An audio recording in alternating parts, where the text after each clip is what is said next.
this pandemic. You know, this, as the Congresswoman said, has been a remarkable 2 years for everybody. No one has been immune from the stress and travail, the heartache, the devastation. But many of us have shared those burdens disproportionately, unequally. Those issues are all part and parcel of a consciousness that brings us to this moment. As we reflect not only on the 2 years, the lessons learned with humility, but we, again, prepare for the uncertainties that lie ahead. The journey we've been on, I think, only reinforces the fundamental construct and understanding that while we can't predict the future, we can better prepare for it. Why we have done a remarkable job, and I appreciate the Congresswoman's recognition as a state of keeping people alive, and I just want to underscore that. California, as it relates to larger states, one of the lowest death rates in the United States of America, 50% lower death rates in California. A state like Florida, 35+% lower death rate than states like Texas, lower death rates in Illinois and Pennsylvania and New York. I can go on. While that's been the case, and our economy has grown at a faster clip, 26% of America's jobs coming out of the state of California in December, 26% of U.S. jobs coming out of the state just this past December, we have been ravaged by this.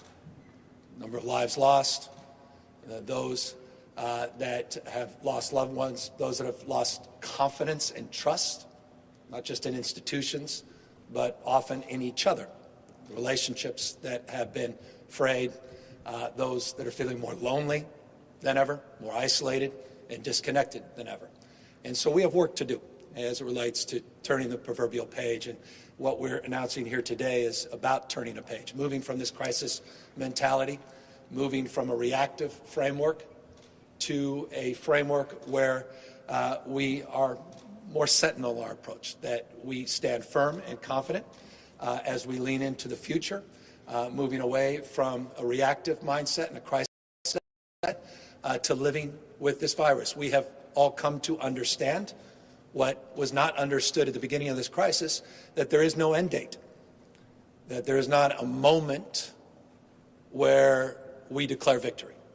Despite so many of the metaphors that were used during this pandemic, the war metaphors, where we said we will defeat this virus, there was some suggestion that that was a destination, that that was a place, when in fact we now know it's more of a direction. And in that light, we have put together a plan that we coin as the smarter plan, because we are smarter 2 years later. We are more adaptable. We are more capable to understand the nature of this disease, the mutations, its variants, and we recognize with humility that we don't know what we don't know as it relates to the future. But we have never been more prepared for that future. And so it's in, again, that spirit of optimism that we now move into a new phase of addressing the challenges and realities of this disease. We move out of the pandemic phase, and we move into a phase which should allow you confidence that we are not walking away, that we're taking the lessons learned and we're leaning into the future. There are those that prefer to walk away, to deny the realities of the last few years, let the virus in all its forms and manifestations continue to take its course. That's not the approach we're arguing for. It's not the approach we're taking. We are taking a more sensible, and I would argue sustainable, health care approach based on the lessons learned to prepare for the unknown and to invest in a future where we could all do better there.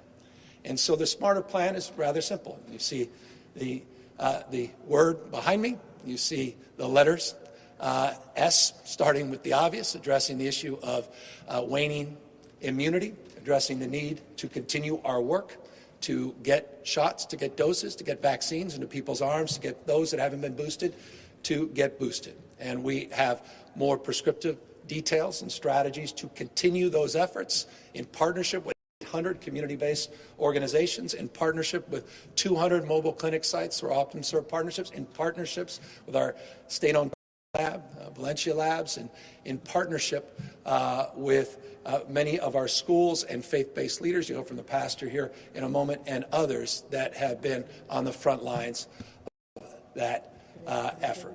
Number two, we want to continue to do more of what you see in this warehouse, and that's prepare. You know, the warehouse, before I was telling Andy Slavin when we walked in, I said, Andy, we just walked about 6 feet. I said, these 6 feet of boxes are pretty much all we had 2 years ago in the old warehouse.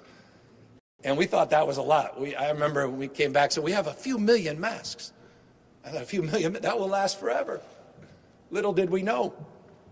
The country, by the way, was not only out of masks, we at one point had more in inventory than the entire U.S. stockpile. Why did we do that? Because we went to China, we opened up our own factory, and we were able, using the market power of the state of California, to leverage the development and manufacturing of masks. And as a consequence, we started exporting masks ourselves to other states, using only that purchasing power that a state like California could advance. So masking is an important part of this. It's not just having better fitted masks, better filtration, but also making sure that we are stocked and ready if we see a more virulent mutation of the virus in the future. Issues around awareness. This is incredibly important, and this is what is novel and new. As you know, we've been doing, many other states have been doing this for some time. California has been doing this at scale. A lot of our wastewater, our Sentinel wastewater efforts have been incredibly impactful in terms of providing us an early look into where this virus may be going and its mutations. And we want to build on that and build out our network as it relates to early detection and awareness through our wastewater and genomic network. No other state does genomics better than the state of California. Of course, we're the birthplace of life science and biotech, biotherapeutics, and bioinnovation. Our genomics labs are second to none, particularly here in Southern California. We want to build out that network on a regional basis. We want to create a brand new division. We put this in this year's budget. We're requesting this support from the legislature. We want to create a brand new organized strategic communication and community partnership unit to focus on mis and disinformation.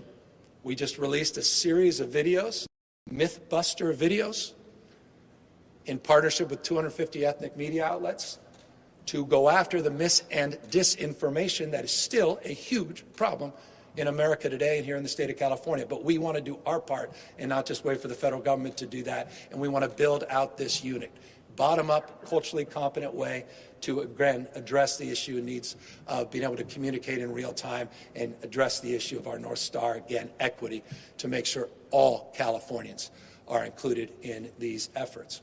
The issues around a smarter plan mean nothing unless you're ready. The R representing a readiness to make sure that we adapt in real time. And that's why we're creating a brand new unit, what we refer to as a statewide assessment and action unit, that, for instance, if you started to see an outbreak here in and around the region, down the road, or here in Fontana, or down the road, Riverside, anywhere in the county, i.e. all of a sudden, now we've got a team of folks, epidemiologists, Office of Emergency Service, Department of Public Health, whole cross-section of folks in this new unit, and they move in real time. They go out, technical assistance teams, they do the genomic sequencing, they do the modeling, they do the data analysis, and they work to develop strategies and plans in a very targeted effort, keeping on top of this disease in real time. That's the readiness component, and that's when we're going to create and establish this new statewide unit. We've got a testing component, yes, because we have to continue to test. Now, we were doing up to 500,000 tests a day. Remember at a time we broke 1,000 tests and everyone applauded. It wasn't even that long ago. Now we're testing 400,000 or 500,000 folks a day, did 199,000 exactly yesterday. We want to keep our testing protocols up. Those are the networks and partnerships that, similarly to the vaccine efforts, we want to keep in place. As it relates to issues of education, that education is about educating our kids safely in-person instruction and not having to deal with all the stresses and travails that we had in the past.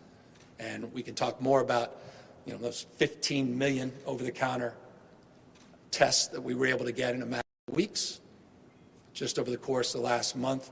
to help keep our kids safe in school. And I could highlight the fact, I should, point of pride, 12% of American school kids in the state of California, 1% of the school closures. We're outperforming the vast majority of states, keeping kids safely in school. We want to continue in that space. And of course, R represents, not of course, but maybe understandably, RX.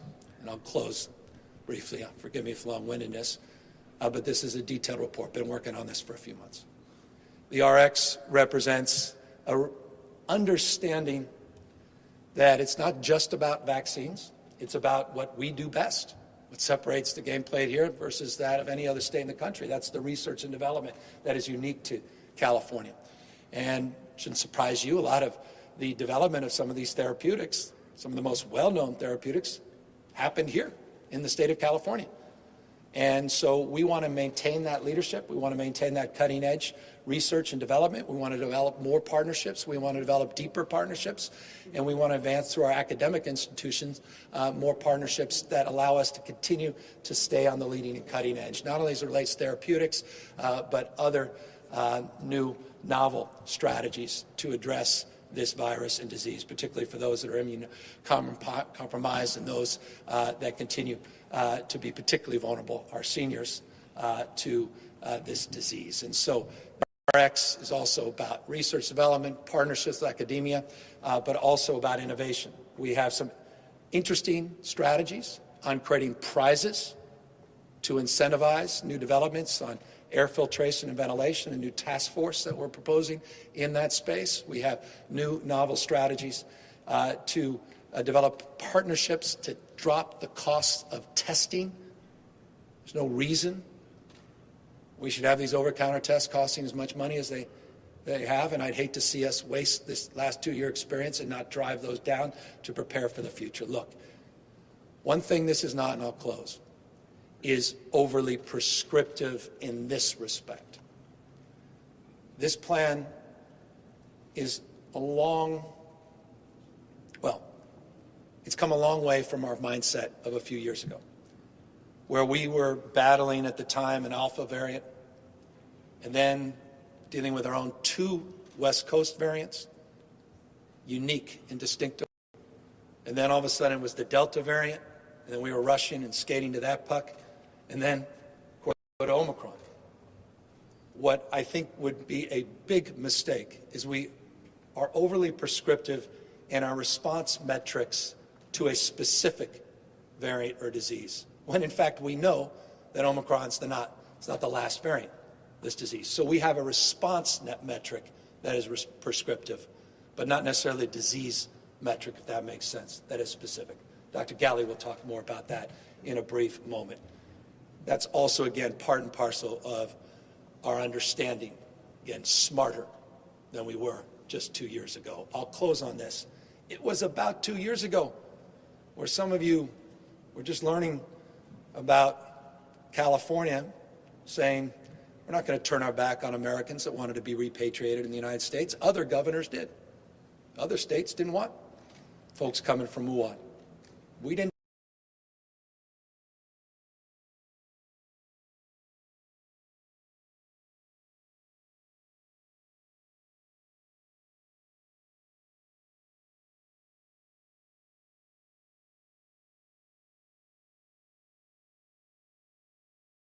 .420, and it wasn't my youngest son this time. It was the president calling. President Trump saying that he's happy to now talk about that Grand Princess cruise line off the coast of California. But he wasn't so sure, he said, very publicly.